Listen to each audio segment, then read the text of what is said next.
Olá, pessoal, tudo bem? Nós somos as Primas da Bright Strasse e hoje vamos continuar lendo Montanha Mágica. Agora vocês estão vendo isso aqui, ó, Malu, que não dá pra ver, Bah, na verdade. é a coisa mais linda, gente. Ó, Pouco que. tá vendo ali, ó? Dá pra ver porque ele é brilhante, é que eu acho que por causa da luz aqui, aí fica meio complicado de ver. Mas ele é todo brilhante e branco, então não dá pra ver quase nada, como se fosse uma montanha de neve, né?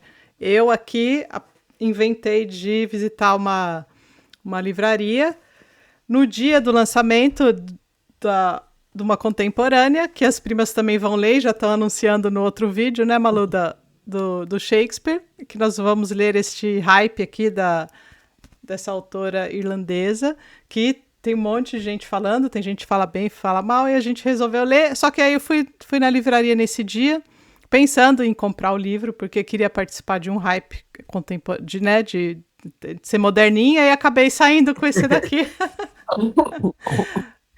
É muito a nossa cara. Não deu muito certo, porque Ah, mas não tinha o livro que eu tive que acabar comprando no dia seguinte e acabei saindo com esse. Então, ou seja, ainda tive dois, né? Comprei uma coisa a mais aqui.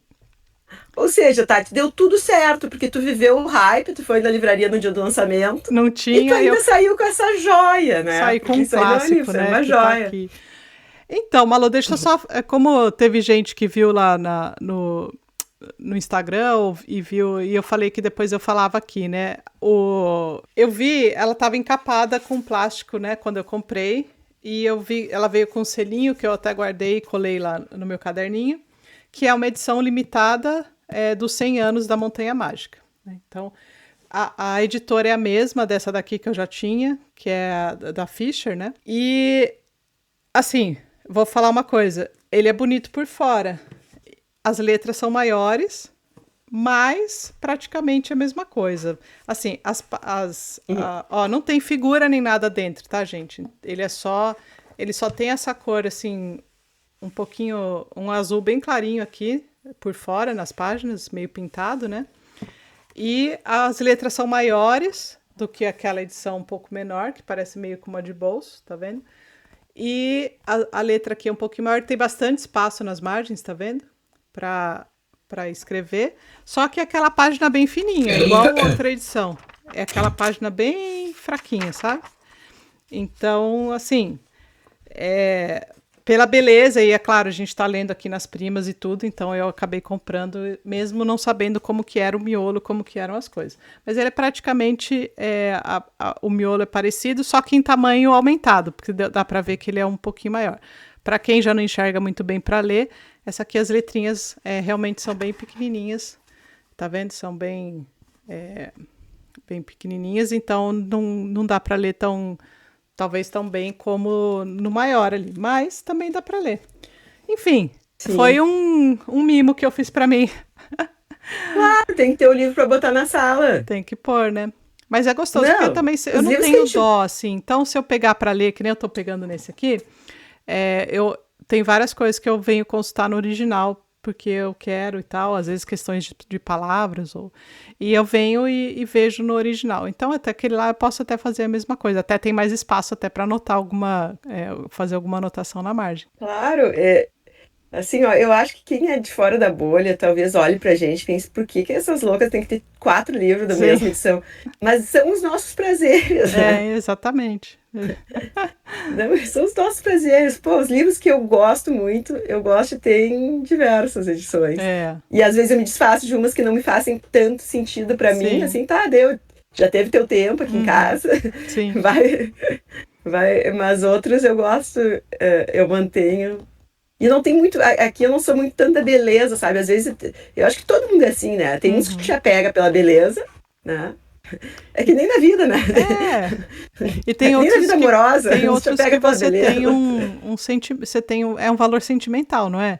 Às vezes não é porque É? o livro é bonito, mas você ganhou, você foi a primeira vez que você leu um livro, alguma coisa assim. Então tá, galera. Então vamos para a meta, depois de um pequeno comentário das edições que a gente ama. A nossa meta agora era a dança macabra. Agora o Man nos lembrou que lá as pessoas morrem. Até então a gente tava com a festa na cabeça, né? Principalmente as comidas, que eu tava adorando. Sim. Em abundância, né? Em abundância, pô. Ir pra um lugar só pra comer, beber, fumar e ler, né? Sim. Ele tava cheio dos livrinhos já, a gente já tava se achando em casa. Mas não, a gente não quer morrer, gente. E parece assim que, bom, a gente só leu essa Dança Macabra, tem várias páginas, né, Malu? Acho que umas 50 páginas nessa edição aqui que a gente leu. É enorme essa Dança Macabra. É um capítulo grande, eu achei bem cansativo, assim. Sim. Eu ainda acho mas... que ainda segue propósito Man, sabe? Sim. E eu sinto assim que, por exemplo, ele quer que a gente sinta talvez mais ou menos como o Hans vem se sentindo. Por quê? Quando ele chegou lá, ele estava todo falando que ele só ia passar 3 semanas, e então aí ele viu como era a comida, não sei o quê, ele estava fazendo parte lá das coisas, achando tudo estranho, que falando nós aqui de cima, né? Todo mundo falando nós, porque nós. E depois que ele se acostumou, aí ele viu que ele estava doente e ele teve agora ele já aclimatou, ele já está lá, já é um dos pacientes, ele já convive com os médicos, ele já até se interessa pelas coisas médicas, né, que ele resolveu estudar ali a parte da medicina lá, que foi a sessão passada que a gente leu, do pesquisas, né, que ele resolveu ler os livros. E parece que a gente vai indo junto e eu não sei se esse negócio de ficar entediante, assim, a leitura talvez seja também aquela sensação de que o Hans também já vem sentindo. Por quê? Parece que assim o clímax já deu ali, né? Assim, chegar a comida e não sei o quê. Só que aí ele começa a perceber o entorno dele. E que nem você falou no começo, chama Dança Macabra, por quê? Porque ele vai acabar descobrindo que sim, as pessoas realmente estão algumas estão muito doentes, e muitas já no seu leito de morte, e inclusive é isso que ele vai acompanhar, né, Malu? Exato, ele assim, a primeira coisa que eu achei interessante no capítulo anterior, ele começou a se interessar bastante por medicina e a estudar mesmo, assim, os livros, né, das doenças. E agora ele tá se interessando pelo doente, né? Sim. E ele tá... é um ritual, ele criou um ritual, essa dança macabra, né? Esse ritual meio macabro, assim, de... O que aconteceu? Ali ele tem a brilhante ideia de começar a visitar as pessoas que já estão perto da morte, né? E aí ele manda flores, e geralmente a primeira vez ele é convidado, ele manda em nome dele do primo, né? E eles começam a ser convidados cada vez que eles mandam, e aí aquilo de repente já cai na boca comum ali, e todo mundo sabe que eles são os guris educados que visitam os enfermos. E eles começam a ver que a morte, assim, é uma coisa que assim, que as pessoas... não é porque eu tô morrendo que eu virei o super filósofo. Não, eu quero viver, eu gosto de sou uma menina, gosto de ser visitada. Porque ele até então, eu acho que ele tava com aquela coisa assim, meio... que a morte é uma coisa... Tipo, ele fica ofendido no início que uma menina... que a mãe de uma menina fala... tudo que ela precisava era um flerte antes, né? A vida dela tão... E ele fica, não, porque a morte é um troço assim meio... uma coisa intocável. A pessoa tem que chegar lá, tipo, um santo, assim, não pode... E aí aquilo começa... Já é meio que parte da rotina dele, assim, né? E é macabro, assim, até pra gente. Eu acho que se o Man queria fazer a gente sentir, ele faz a gente sentir essa estranheza no início, essa... Sim. E pior, né, guria? É um troço, é um TED, assim, tipo, o livro inteiro, assim, que a gente gosta. Sim, sim. Né? Porque, ele escreve tudo lindamente e é interessante refletir sobre essas questões, né? Eu acho assim, exatamente tudo que você falou, concordo plenamente. Faz a gente refletir junto com o personagem, né? E a gente vai caminhando ali com todos esses sentimentos que você falou. Até essa, que eu diria assim, esse negócio de ser penoso, o fato de ler, da gente sentir de ser penoso ler, eu acho que era isso que ele queria que a gente sentisse. Por quê? Porque é penoso, né? Então, E eu só lembrei que, por exemplo, o Joaquim, né? A gente viu que aqui nesse pedaço que ele compra as flores em nome dos dois e ele faz o Joaquim, só que o Joaquim ele não faz porque ele super quer ir, né? Ele faz porque Não.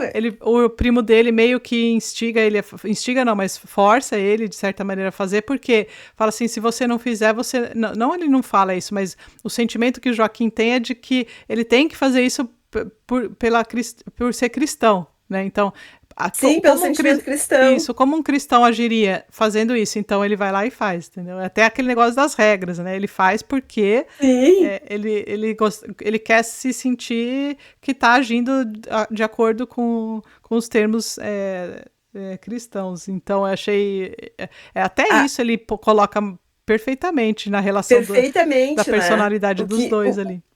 A personalidade dos dois e o que motiva eles, né? Sim. Aquilo vai fazer sentido, porque assim, é um troço meio nonsense, né? Uhum. Eles do nada começam, aí aquilo faz sentido pro Joaquim, em função de que é o certo a fazer, e o ritual acaba virando mais uma daqueles compromissos que ele segue todos os dias, né? Tudo para ele faz sentido, tudo tem uma regra, uma lógica, né? Tudo tem que uma lógica. Sim. E eu acho que do jeito que o Hans tá, ele vai virar médico, guria. Pois é, eu acho que ele não vai... Ele vai...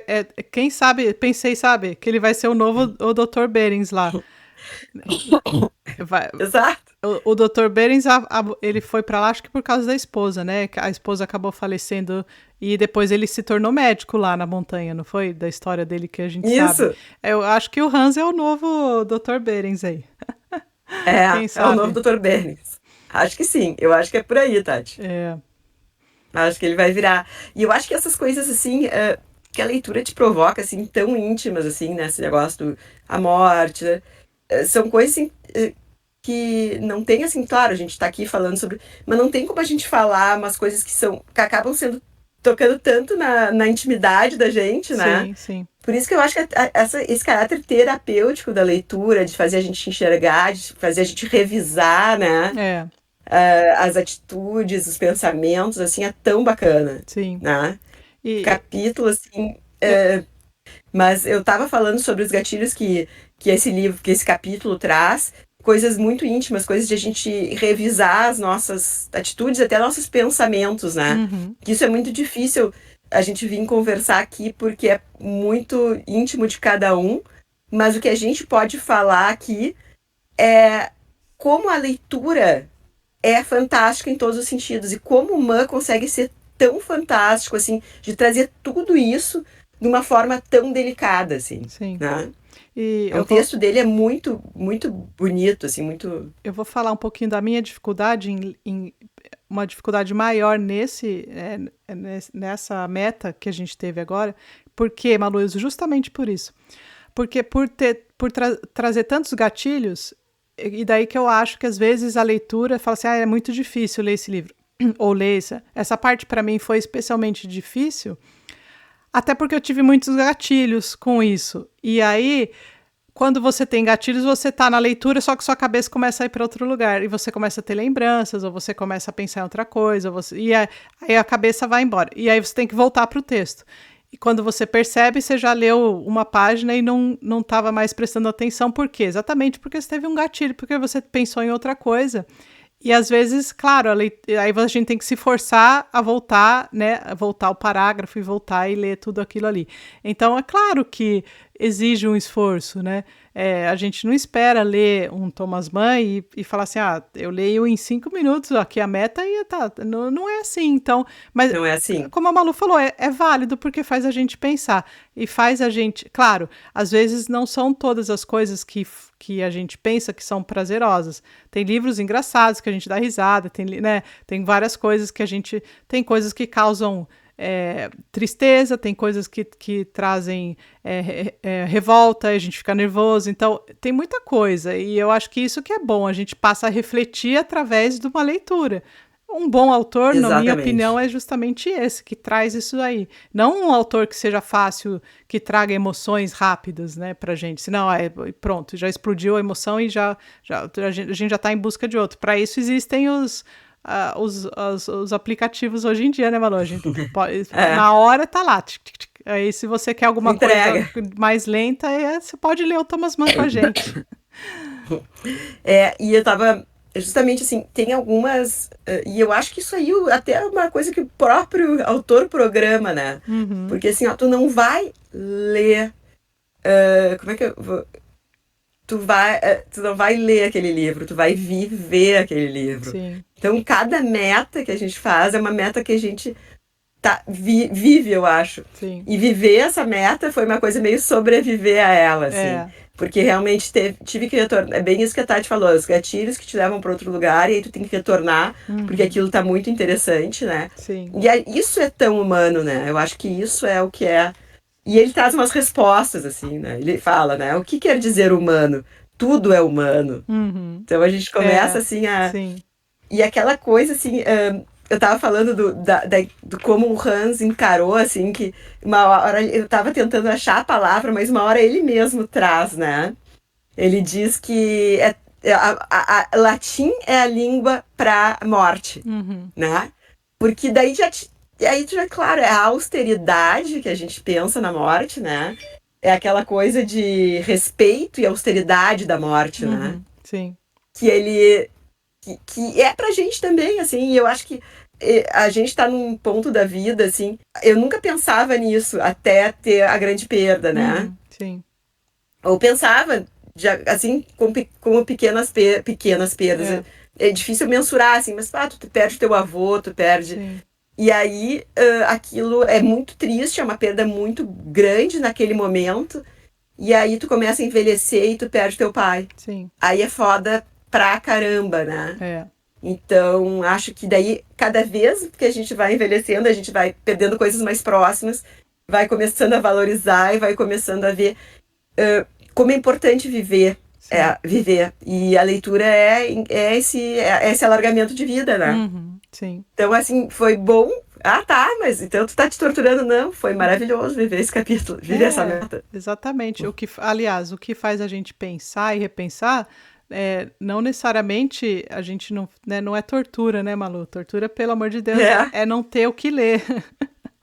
Exato! Eu acho que é o contrário, que nem você falou. É fazer a gente pensar, e eu acho que fazer e refletir faz parte da vida, não é, Malu? A gente refletir sobre a vida e sobre a morte. Então é isso aí que o Man, que eu acho que vem fazendo com a gente.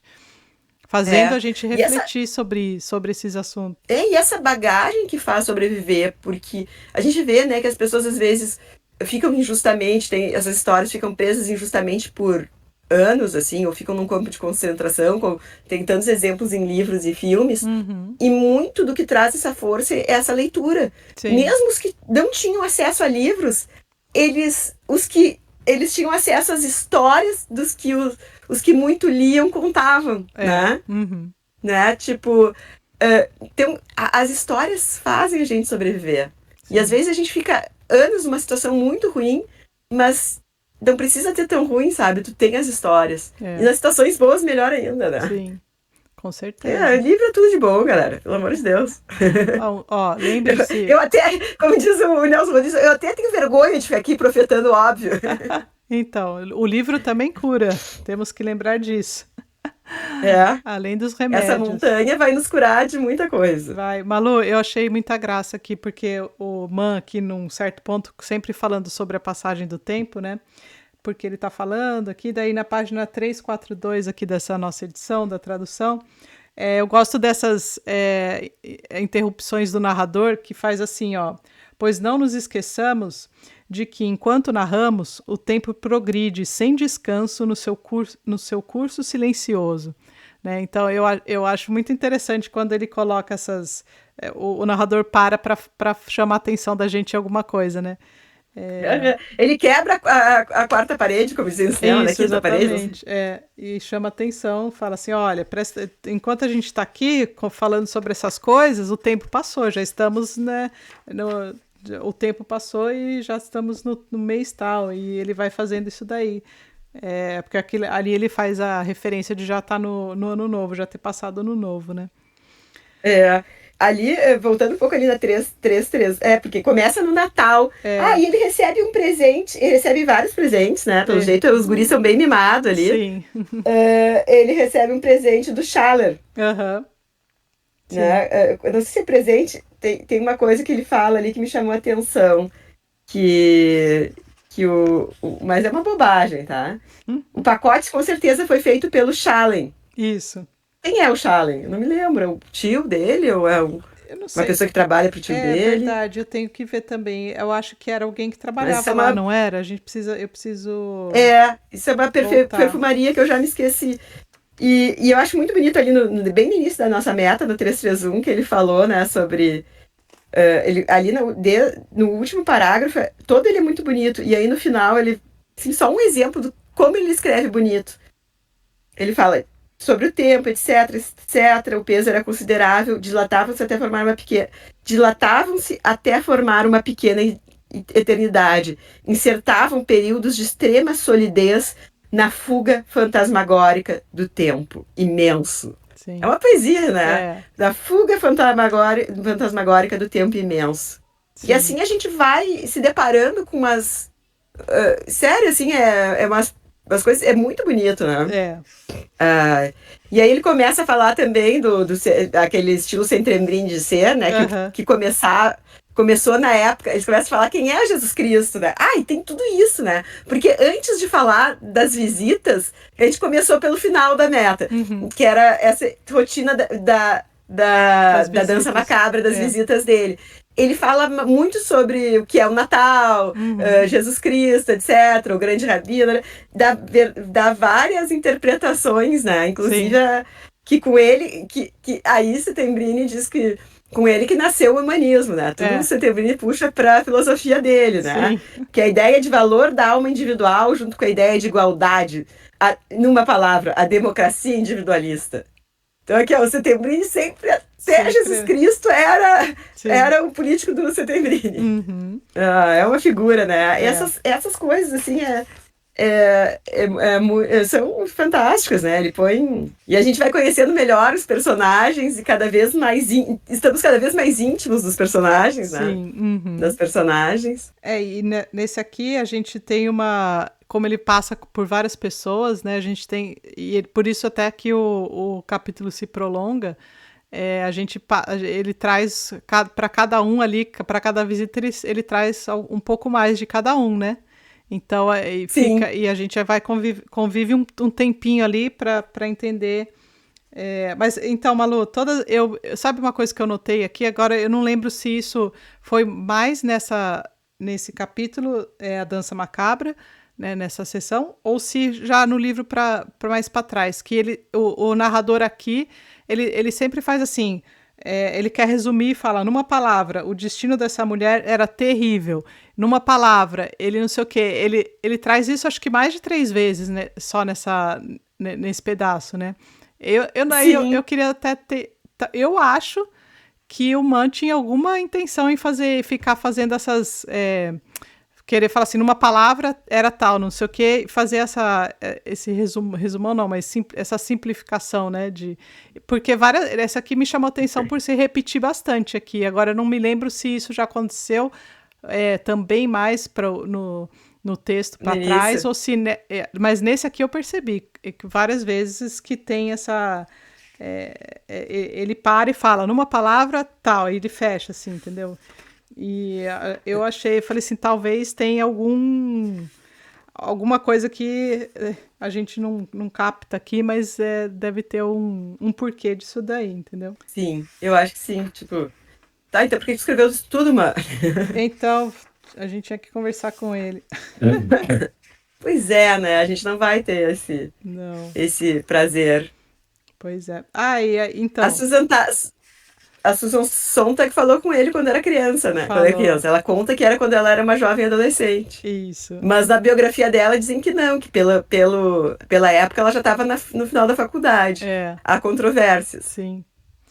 E Malu, o que você achou dessa última da Karin Karstedt. Karstedt. Porque essa daí é uma personagem que surge aqui também, né? Que os primos passaram a se ocupar dela, né? Que nem o Man fala aqui na página 361, com especial intensidade, que era uma cliente particular do conselheiro, externa, e recomendada por ele mesmo à caridade dos primos. Ou seja, o Dr. Behrens percebeu que os primos estavam fazendo isso que ele chama de caridade, que seria visitar todas as pessoas mais enfermas aí já no leito de morte. E aí ele falou dessa cliente aqui que ele chama, né? Não sei nem por que ele fala talvez cliente. É porque era uma cliente particular, ela não está no sanatório. E os primos passam a fazer várias atividades com ela, né, Malu? Exato. O que acontece? Eu acho que a pessoa pensa, cliente particular, mas não, era uma caridade que ele fazia. Era uma senhora que não tinha dinheiro para ficar lá. Era cliente particular, mas não particular no sentido que ele pagar. Hoje em dia é particular e plano de saúde, quando né? A gente paga, exatamente. Não, pelo contrário. As pessoas que pagavam eram as pessoas que estavam lá. No sanatório. Ela não tinha dinheiro, mas ele acha. Como tinha isso, né? Que o ar da montanha era rarefeito, então as doenças infecciosas se propagariam menos, e a verdade, nesses lugares rarefeitos. Então, eles não tinham ainda outra ciência, hoje em dia que a gente tem antibióticos, né, principalmente, eu acho. A Karen não poderia ir para o sanatório, mas ela poderia viver nas montanhas de uma forma que não gastasse tanto. Sim. Então e era uma pessoa que ele gostava bastante, né? Não sei, não sabemos o porquê, o histórico deles, se é de amizade, se é de namoro, se é o que, etc. Mas sabemos que tem essa senhora, e aí eles começam a visitar a Karen. Sim. Né? E fazem várias atividades com ela, né? Vão ao cinema, vão assistir aos jogos esportivos. Exato. E vira mais uma das atividades deles lá, né? Mais uma... O Hans pela caridade, o outro pela rotina. Exatamente. Por ser o certo a se fazer. Sim. Cria-se mais uma atividade na rotina deles, que é ir no vilarejo. Eu só fico pensando ali, né, que essas idas dele... É tão bonito, ele descreve a estrada indo pro vilarejo, etc e tal, mas devia ser muito bonito, muito charmoso, né? Sim, com certeza. A vida deles. E a gente tá ali, né, com a morte presente, né? Começa a meta, né? Essa meta, Dança Macabra, com... Pouco depois do Natal morreu o aristocrata austríaco. Isso. Todo início de meta podia dar um início de livro, né? É sempre uma frase assim. E aí a gente passa pelo Natal, passa pela Dança Macabra, e aí a gente termina com essa nova personagem que começa a fazer parte da vida dos primos e que tem um nome bem... Olha, para quem deu o nome de gato, do gato de Hans Castorp, tem um nome bonito, entre eles nossa prima Evandra. Tem um outro nome bem legal aqui, Karen Karstedt. Pode até ser o nome de uma cantora, né? Kaká. E termina, eu achei que termina muito triste assim, eu li até várias vezes para ver se eu tinha entendido direito. E eu vou falar qual foi o meu entendimento aqui, Malu, se eu tiver errado, você fala. Mas antes disso, eu só queria perguntar para você e para quem está assistindo e está lendo o livro, ou para quem já leu e quem já sabe. Porque eu não consegui descobrir qual é o filme, ou se é que ele está fazendo referência a um filme específico que eles vão assistir no cinema, porque ele descreve um pouco do filme aqui, na página 364 e 365. E eu gostaria de saber, porque quando eu não tive tempo de realmente pesquisar sobre essa sessão que a gente leu, então eu não fui atrás disso. Então eu estou aqui até perguntando por simples ignorância. Posso ir lá no Google, né? Senão vão falar assim, tá coisa. Mas se alguém já sabe, pode até falar aqui pra gente. Se existe mesmo, porque ele fala um pouco sobre o filme aqui. Eu achei que talvez possa ser alguma coisa até conhecida, né? Dado que o Man, que era um cara muito erudito, assim, então ele intelectual, então ele devia creio eu que talvez ele possa ter usado alguma coisa, ou ele fez referência só, talvez não tenha um filme, mas ele tenha feito referência a algum fato, e eu deixei passar aqui alguma coisa. Mas eu pergunto para você, Malu, e pergunto para os nossos primos aqui se alguém sabe ou tem ideia ou pensou em alguma coisa também quando leu essa descrição desse filme que eles assistiram no cinema, né? Guria, eu me lembro que o meu pai contava que o cinema também trazia notícias antes dos filmes, né? E aqui, ali me veio essa fala dele, porque ele fala sobre, veio a homenagem do presidente da França, veio... Isso. Talvez fossem também esse pré-filme, tipo, que seria os trailers hoje, que tinha tipo um jornalzinho, não? Pode ser. Deve ter um filme, que aí tem que pesquisar ou botar no Google, ou ver a época, né? Enfim, quais que estavam se passando e tal. Mas me lembrou isso. Só que eu acho que aqui o Muff tem uma sacada genial, né? Que aquilo que o filme também faz esse negócio do tempo, né? Sim, exatamente, De estender e tipo, tu pega ali em um segundo, tu tem não sei quantas mil imagens e aquilo te remete a... E aí coisas que aconteceram, até o próprio jornal, assim, as notícias da guerra que vinham ou pelo rádio. Isso que o pai falava, acho que eram as notícias da guerra que tinham, tipo, antes do filme, sabe? E essas coisas, assim, que em pequeno espaço de tempo tu mostra tanto tempo, né? Tu traz... Então, essa linguagem cinematográfica, eu acho que ele quer trazer um pouco aqui. E que a gente vê também nos outros modernistas, né? Sim, e ele traz lindamente nessa e maravilhados página com o cinema, né? Ele traz lindamente nessa descrição, quando ele tá falando aqui, né? É muito bonito, né? E o fascínio que as pessoas que estavam assistindo, ele até descreve as pessoas que estavam lá no cinema, né? Como... assim, com o rosto, né? Ele tá falando aqui das pessoas como estavam ali assistindo a reação, desculpe. A reação das pessoas. Descrevendo, né? Isso, exatamente. Que é a sensação da maravilha que a arte te causa, né? O maravilhamento, assim. É a gente lendo ele, por exemplo. Exatamente. Mas, é bem isso, assim, e esse negócio que eu te falei, assim, de várias coisas no momento só, tá bem claro ali na 365, né? Ele fala, aparece o presidente da França, aparece o Rajá num casamento da Índia, aparece o nativo norte-americano, não sei se ele fala norte-americano, mas eu me lembrei disso. Aparece o Japão, tudo assim, tipo, o mundo inteiro em segundos, né? Sim. Gente, é muita riqueza, né? Sim, com certeza. Não só capítulo. E, então, daí acho que a gente pode falar do final, Manu, do último parágrafo. Vamos falar do último parágrafo. Foi quando eles passam no cemitério, né? Quer que eu leia? Pode ler. Tá. Ali, bem nessezinho da 370. Então, gente, assim, ó, a cena que a gente vai falar aqui é aquela bem do final, o último parágrafo, que começa nas 369, quando eles estão num cemitério. Em um lugar qualquer, entre a multidão de jazigos, no interior do adro, quase em seu centro, encontraram um pedacinho de terra ainda rasa, do comprimento de uma pessoa, plano e desocupado, entre dois outros já recobertos, de cujas pedras pendiam coroas de perpétuas. Detiveram-se ali, a moça um passo à frente dos companheiros, e leram as inscrições tristes gravadas nas pedras. Hans Castor, numa atitude de abandono, com as mãos entrelaçadas, a boca aberta e olhos sonolentos. O jovem Siemens, em posição de sentido, não ereto, mas até um pouco inclinado para trás. E os primos, possuídos de uma curiosidade simultânea, lançaram um olhar de esguela para o rosto de Karen Karstad. Ela percebeu, mesmo assim, e ali permaneceu, acanhada e humilde, a cabeça um tanto curvada para a frente, e esboçou um sorriso forçado, enquanto Celery piscava os olhos.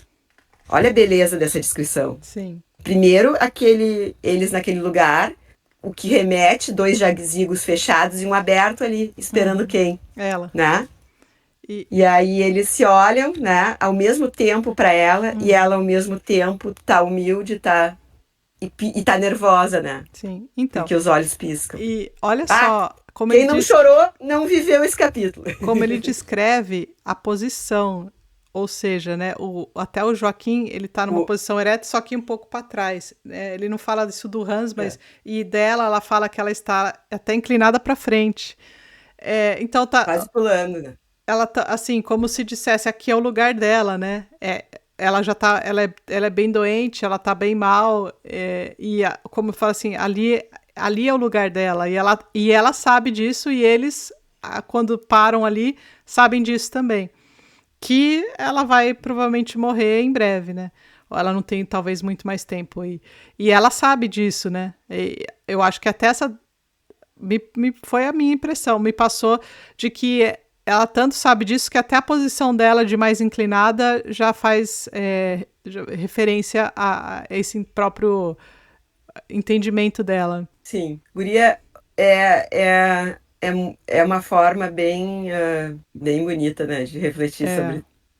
Sim, eu fico assim, E eu fico pensando, né, como que o cara consegue fazer escrever tão bem. como? Como é que o cara escreve tão bem? Pelo amor de Deus, como é que escreve tão bem? E os dois primos jovens já encarando a morte, eu acho que isso também é aquela coisa de mais reflexão também, Sim, né? com certeza. Isso tá bem ou mal, eles estão tendo, não estão tendo a escola que eles teriam lá embaixo, mas estão tendo uma outra escola bem importante. Isso aí. Guria, outra coisa, antes de a gente terminar, tem quem gosta dessa relação assim de cinema e literatura, vale a pena ler a novela clássica, que eu ainda não li, mas eu indico, que é A Morte em Veneza. Uma sim. novelinha dele bem rápida. E depois assisti o filme do Luchino Visconti. Isso. O filme eu vi, é belíssimo. É uma tristeza, porque se tu for ver sobre as condições que ele foi feito, e principalmente o menino, sobre a vida do menino que fez o papel principal, tu fica com raiva do Luchino Visconti. Sim. Mas é um filme belíssimo. E Verdade. retrata bem a relação, né? Uma obra que deve ser linda, fantástica. Eu não li mesmo, só vi o filme. Devo, não nego, pago quando puder. Mas acho que um dos primeiros livros que eu vou ler o ano que vem, eu não prometo pra esse ano, porque tá brabo. Eu cumpri a minha meta, as metas que eu me impus no início do ano. Eu fiz as minhas metas contando que seria um ano sabático, mas não foi. Então não foi. Rever. Mas vamos lá, né? Não tem problema. Vamos de plano B, né? Como diz a Nani, ela sempre fala, lembra da nossa ex-presidente Dilma, fala assim, a gente revisa a meta, se não cumprir a meta, a gente dobra a meta e depois volta. Dobra a meta. Mas ano que vem, eu já tô com a minha lista, que ano que vem vai ser um ano de poucas e boas leituras. Sim. Mas então, eu também... É verdade esse bilhete. Não esquece da gente ler junto, tá? Porque eu também não li, eu também fiz um curso da Sala Jaú uma vez sobre Thomas Mann, e eu, inclusive, não li, mas eu lembro que teve uma das aulas foi exatamente para falar bastante sobre o filme, tanto o filme, a adaptação, quanto A Morte em Veneza. E eu lembro de ter, até durante o curso a gente até assistiu, mas eu também já tinha assistido ao filme também. E outro que eu quero ler, Malu, que falam que é o que a gente deve começar, para quem nunca começou, para quem nunca leu Mann, o melhor para se começar Mann é O Eleito. Eu não li e eu quero também. Eu pensei, talvez o próximo que eu vá ler então seja O Eleito. Eu lembro que na época que eu fiz esse curso, eu até falei pro meu pai, você já leu esse livro? Porque ele tinha lido Thomas Mann, ou ele tinha lido Montanha Mágica já. Eu falei, então lê, ele falou que gostou muito. Então, e eu ainda não li. Então a gente precisa ler, Malu. Precisamos. Precisamos ler O Eleito. Sim. Então, temos já tem dois Manns para 2025. Tati, só me arranja problemas. Tá vendo só? Os problemas bons. Isso aí. Então tá, galera. Vamos sair reflexivos. Vamos. E até o próximo vídeo. Não se esqueça, que eu não sei nem se a gente já falou, de dar o like, se inscrever no canal. E tocar o sininho para receber as notificações. E as primas agradecem. Gente, façam propaganda das primas. Nós temos que chegar a 1000 seguidores. É isso aí. Então, até a próxima. Tati. Beijo. Até a próxima.